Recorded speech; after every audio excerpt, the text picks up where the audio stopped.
Hey, and welcome to another episode of The Shooter's Roll. I'm Reg, and as always, I am joined by D-Swizzle on my right and T on my left. How are you guys going? I'm good. Good? How you go? Good. I'm excited to talk more basketball. Let's do it. I like this get up we have today. It's not as corporate as last couple times. Keep it fresh. Keeping it casual. So this episode, we're going to talk about the players most under pressure to perform this season, which is starting in a couple weeks. So as the season draws closer, more pressure builds. Definitely. So T, do you want to start us off with the players that you think will be under the most pressure to perform this season? Yep. Yeah, sure. I guess I've been talking about the Lakers a lot because they have a pride, a history, traditional history, right? So AD wanted the trade to LA. You know, him, probably LeBron, his agent, all made it happen. So he's there now. In the preseason, I'm not sure about the results today, but there were 1 and 2 before today. And yeah, I don't think they were playing that well. So the scrutiny is going to be on them not to perform. Like unless they get a championship, they're pretty much unachieving. So I'll put the pressure on AD and also LeBron because they pretty much orchestrated the trade. They got rid of all the kids, and now they have a team where LeBron's happy with. So that's my first pick for the players most under pressure, and also the team. So then it goes to me, AD, LeBron, and the Lakers. I think there's more pressure on LeBron now, given the injury to AD. The MRI came back okay, but it's just going to show a bit of that injury history that AD brings with him to every organisation that he's played with, namely the Pelicans. Yeah. Any stint on the bench for him adds that extra pressure on LeBron, obviously, for LeBron to perform. And there's not a lot of added talent on that Lakers roster. It's pretty thin, so that compounds the pressure I think that will be on LeBron. But he is the king. Yes, I'm saying. He's been doing it for years. He's the top of the throne, right? He's on top of the throne, and he's won championships. Yeah. So for me, AD, LeBron, and the Lakers overall. No, I think LeBron's established himself as one of the best players in the game, and the fact that he's been significant in rearranging this whole Lakers team is probably not adding as much pressure as there would be on AD, because he's the one, like you said, he's the one who's demanded all of this movement and all of this rearranging, and he's the one who is young and who has stuff to prove to everybody else, and he needs to prove to everybody that he's that those movements were justified. Yeah, because for Pelicans, like they never went anywhere, but he was all NBA, and they always push it back on the team that surrounding him, the owners. But now he's got everything he wants. There's no more excuses. No excuses. Yeah. Depends how he performs. He'll be a beast in the paint, out of the paint. He's just got to stay healthy. I've just got this niggling feeling that's just in the back of my head here that, season's gone past. Just freak injuries always happen to him. True. And, we haven't even started the season. Season kicks off in a week. And he's gone and hurt himself already. But the play was a defensive play. So it's one of those things where you're like, it's good that he played defense. It's just bad. It's just freak injury. Yeah. So. And getting injured isn't going to relieve any of the pressure off him. No, it's not. Yeah. If anything, it's going to make it worse. Yeah. It's just going to play on his mind. Yeah. And then the fans are going to be like, oh, when are you playing? You're too weak. You think about when Dwight Howard played, and he played on after back surgery. There was so much pressure on him to just to get on the court. Remember when he had Kobe? And I think a lot of the Lakers fan base were really kind of committed to the idea of that young group that was building out in the Lakers. Yeah. And so the fact that they've gone and blown this all up and brought AD here, that's going to put, I think, a lot of pressure on AD too. Yeah. Big things are coming for the Lakers. Big expectations. But we say injury, that can happen to anything. Of course. Anything, but it's just, But just a there's, history. there's Just a injury-prone people. History, okay. Yeah. Yeah. Speaking of injuries, though, the player I want to raise, in the preseason, another player who's been hurt, big expectation on him, Kyrie Irving. Brooklyn Nets signs his massive deal, goes back home to his hometown, signs a 4-year, $142 million contract. He's got the support of another superstar in KD coming into the team, but KD is pretty much out for the season. So here we have a situation where Kyrie Irving is now in a position where he is going to try and prove that he's the number one option again. It didn't work in Boston for various reasons, even though that team was more stacked. But maybe having a thinner team might be better for Kyrie. That way he can ball dominate without so much criticism. But here's a guy who comes in, gets an elbow in the face, and he's got a face issue right before the season. And, you know, they play him against the Lakers. He lasts 2 minutes, has to go out of the game. I mean... Not the face. Not the face. I mean, mask Kyrie will work. But it's just another thing to add onto that pressure. I mean, playing in a big market, similar with AD and LeBron, adds greater scrutiny. Kyrie's got to have to face that. Numbers-wise, he's pretty consistent though. But when you look at last year's numbers, injuries did play into it. He only played 67 games, averaged 23.8 points, 5 rebounds, and nearly 7 assists per game. His career stats are pretty much similar. So we all know he's an all-star. We all know he can bring it. But the pressure, I think, is can he bring it and solidify a team? Can he bring the team together? Because the track record is not good there. Well, what I think is putting Kyrie under pressure as well is the fact that he's now joining this Brooklyn team that has worked for so long on its rebuild. Yeah. And last season made the playoffs. That's right. So they're on their way to contending for a championship. And so they had this group that was working, had a lot of cohesion, and now he's come in and he's going to demand attention and demand the ball and orchestrate plays. So there's a lot of pressure on him to keep the stability and the cohesion of that Brooklyn team going. Because it was already working. That's right. I mean, the benchmark last year was Brooklyn makes the playoffs on a 42-40 record. 6th in the conference, lost in the first round to the Sixers. They've got to one-up that this year. There's that pressure on the team, like you mentioned, T, about the team having the pressure. Brooklyn don't have D'Angelo anymore, but they are bringing back a budding superstar in Karis LeVert, and I think LeVert will do very well next to Kyrie to take a bit of that pressure off and play that off-ball role, as well as substitute in with his playmaking abilities, which he does have. But they have brought in some major pieces as well with DeAndre Jordan. But like you hit the nail on the head, Reg, it's that there was that chemistry, there was that building, and it looks like they've had to go backwards to go forwards, because you look at Jared Allen, he's not going to get as many minutes this year with Jordan in the building. Definitely, you're paying him $10 million a year. You basically don't want him to be a second fiddle center. That's the center by committee. Yeah, for sure. And then because he makes it complicated, because that relationship with Jordan is Kyrie and KD. And that's right. It's like we bought our boys here to play. You basically can't send them all out. Can't send him out. Like, he's one of the main guys. That's why we're here.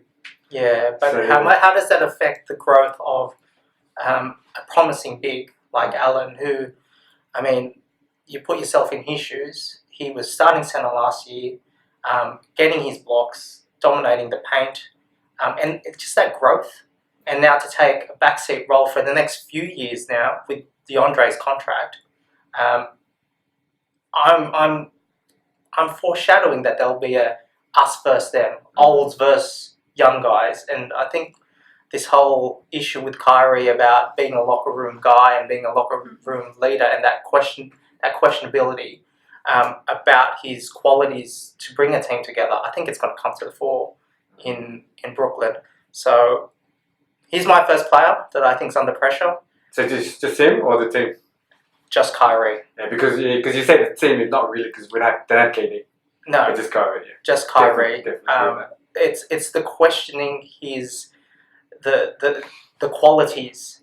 I'm not questioning his balling qualities. Everyone knows he's a baller. Mm-hmm. It's bringing a team together and not having that disruptive tag. He doesn't want to tag like Dwight Howard. I mean, this is his hometown. He doesn't want to be painted negatively. He doesn't want to be run out of his own town. But he's there for a long time now. But I think that Kyrie has some work to do to bring that Brooklyn team together. But nothing says togetherness like winning. So, I mean, if they keep winning, I think there'll be togetherness. Who you got, Reg? So first up, Let's not check the camera. Since we're last time we crashed out on us. Come on. So first up, for players most under pressure to perform, I've got Ben Simmons, guys. The centerpiece of my team and my heart. He is under the most pressure to perform, I think. He is 2 years into the NBA, no longer a rookie. He just negotiated a, $170 million contract. Big deal. Philly is building this team around him. Yeah. He needs to perform. Yeah. There's been a lot of pressure, a lot of criticism of him already. He's not a baby anymore. He's in the big leagues. Ooh. He's being paid big money and he needs to perform. So I think that's why he's the most under pressure for me. Yeah. Calling out your team. Yeah. Mama 76. There's also a bit of they've made the playoffs now 2 seasons in a row and they've tanked out pretty badly. I think there's just no clutch players or shots, and Ben Simmons needs to, along with the rest of the team, needs to step up and be able to close out those types of games if he wants to earn the money that he's earning. Yeah. But it's a better team this year. Yeah. Well, better starting five this year. It's a very strong starting five. Yeah. I think that will put ease the pressure on Ben this year. But he's the floor general. He's got to lead the team. Yeah. There is that steady hand in Al Horford that they've acquired on some big money. And this is all for keeping the team even keeled. I think making them more professional.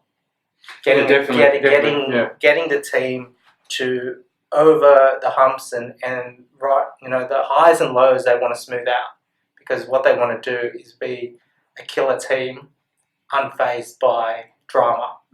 And I think that veteran leadership that Horford brings is very key to that.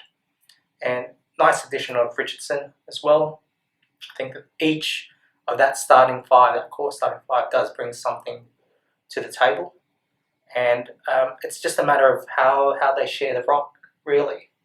How their individual statistics, what they are willing to sacrifice for the greater good of the team. Yeah. Because we all know individually that starting five can get theirs. But is that going to result in more wins is the key. Yeah, because with Embiid too, he's saying that he wants to be MVP. Like, is that going to stand in the way of team success versus personal or individual success? So there's kind of that's the risk you take when you've got a team as stacked as Philly does at the moment. Like whether egos are going to get in the way or whether they're actually going to knuckle down and do it for the team. Different team. Okay. But Simmons is the face of Philly. He's the fresh prince of Philly. Yeah, Prince of Philly. And there's a lot of pressure there for him. So were you impressed by the preseason, like him hitting a three? The last couple of games I've watched, he pretty much he's been that floor general. I know it's a small sample size, but as a die-hard fan, are you? Do you think that will keep on going throughout the season, or is this just a flash in the pan? Yeah, the preseason was good. Look, it ticked all the boxes that we needed it to tick. I don't know how much stock you can place on Simmons shooting 1-3 in a preseason game. I mean, it was good to see. Philly loved it. The rest of the world loved it. It's his first 3-pointer in the NBA. Hopefully it's a sign of of those types of things to come in the season, but I think it's a bit too early to tell at the moment. All right, T, who have you got next? My next and last one is actually Paul George. For him to have that trade to go to the Clippers, and there must have been heaps of phone calls and dealings with Kawhi, OKC, the Clippers. Yeah, for him to get there, now he's there. Like in his history, he's always had an excuse. Like for when he was in Indy, he had no one. He had the team, but they weren't good enough. In OKC, it was Westbrook's fault. He was injured, so on. Now he's playing with the reigning Finals MVP, the champion of Kawhi Leonard, and Kawhi wanted him. So, and for him to come out and say in the press that they're the best duo, that's one of those things where I believe that if you're the best duo, you wouldn't even say you're the best duo. Like Jordan never says he's the greatest, but LeBron does. Yeah, so for him to come out and say that, first thing is he won't be available at the beginning of the season. He had two shoulder injuries. I think he's getting injury prone. Like when he plays well.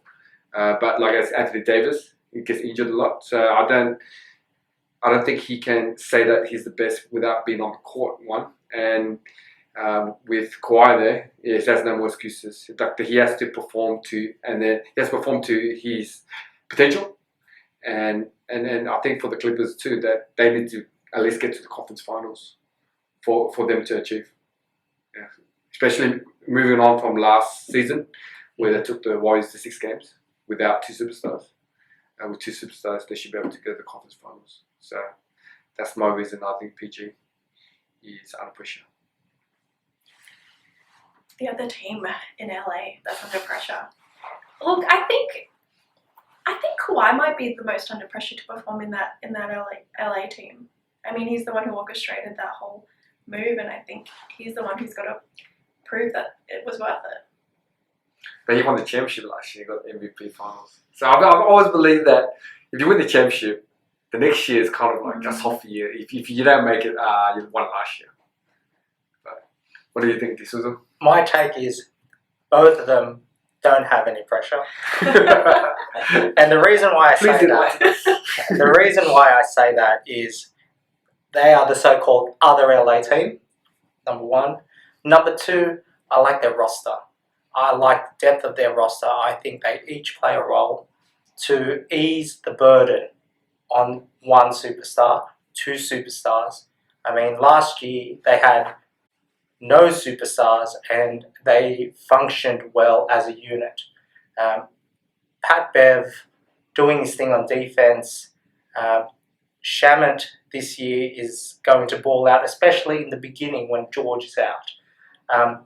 There is that bench depth with Lou Williams, who's automatic buckets, and his partnership and his chemistry with Harrell as well. I think you've got solid, very solid pieces that can put points on the board and also shut down teams. I think they might be the best defensive team in the league. On paper. But it's better to... that's better than a lot of other teams who are turnstiles, I can tell you that. So that's my take on why neither Kawhi nor George will feel that pressure this year, is because they've got steady hands in Lou Williams, who's been there, done that, who'll take off the pressure if they've got to put points on the board. The superstars have semi-superstars that they can turn to score buckets and do so easily.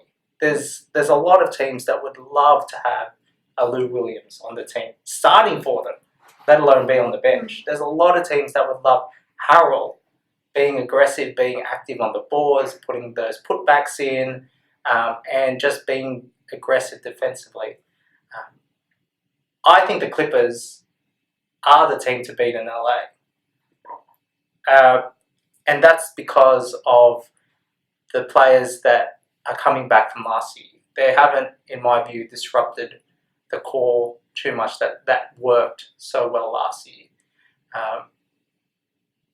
The addition of 2 superstars obviously makes them better. And I think they're going to not have that intense pressure that the Lakers will have as a unit. The Lakers are going to get scrutinized throughout the whole year. They're going to go ripped to shreds if they go on a slump.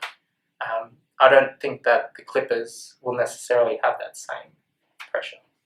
It's a good point you make, because if we're talking about the two LA teams, as has been the case in history, the Clippers are going to get overshadowed by the Lakers in terms of pressure.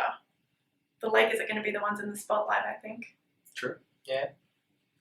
Spotlight. So you put your money where your mouth is. So we're going to have a bet on which LA team finishes first. On the season record? Season record. Season record. Okay. I will do There that. you go. 20 spot on T, and I'm looking forward to collecting as well. So That's right, you heard it here He's first. down. you know who else has been collecting? Andrew Wiggins has been collecting the moolah for years. And my take on a player that is under pressure is Andrew Wiggins. Last summer, he signed a huge extension going 5 years at $147.7 million. This is an extension handed out in the Tom Thibodeau era that's gone by now, and to a guy that is questioned about his play. He's a guy that the criticisms are doesn't rebound, doesn't defend, doesn't play make, and he's soft. I mean, these are really, it's hurtful. I don't want to be called soft, but this is a guy that's getting paid good money for what in effect is average statistics. It's not even the stats. You have to go beyond the 18 points a game he did last year and a handful of rebounds at 5 and 2.5 assists. But it's not just the stats. It's his play and his development. He's well into his NBA career now. Hasn't developed the three-point shot. That potential from Kansas, where he was playing defense, has not transpired. Is he just collecting a paycheck? I mean, that's the pressure. I mean, he might not feel the pressure at all because he's secure, financially secure in his life. But to have that stigma of not being, not reaching your potential, I think it's a big deal for Andrew Wiggins. It's going to be a key year this year. The Wolves have to try and make the playoffs this year. It's going to be tough. That stacked West. See, I think you just touched on it just then, and I think that's why Andrew Wiggins may not be under so much pressure, because no one's really paying attention to Minnesota. No one. I am. I'm very much paying attention to Minnesota. Did you drop some If you haven't seen the NBA draft fantasy, We're talking about fantasy? yeah, just I'll basically share this video here. Alright. Okay, so for his fantasy owners and diehard Tim's fans, I'm sorry to say I don't think they're going to be under that much pressure to perform this year. It's too stacked a West conference. Yeah. Look, I disagree. I very much disagree that he doesn't feel the pressure. I think Cat's feeling the same pressure as well.